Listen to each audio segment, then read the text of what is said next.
Otadan meros qolgan 17 tuya va uning 3 farzandi haqida bugun gaplashamiz.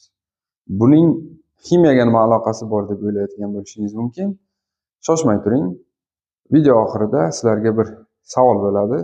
Men shu savolga javobingizni izohlarda kutib qolaman. Demak, bir otadan 17 tuya meros qoladi.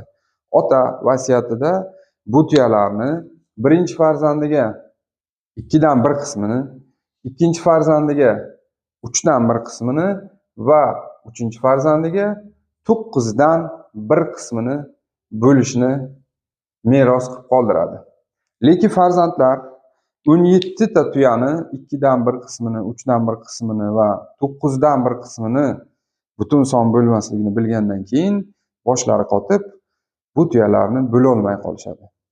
Ular bu haqida o'ylab turganda bir otaxon ularni oldiga o'z tuyasida tashrif buyuradi.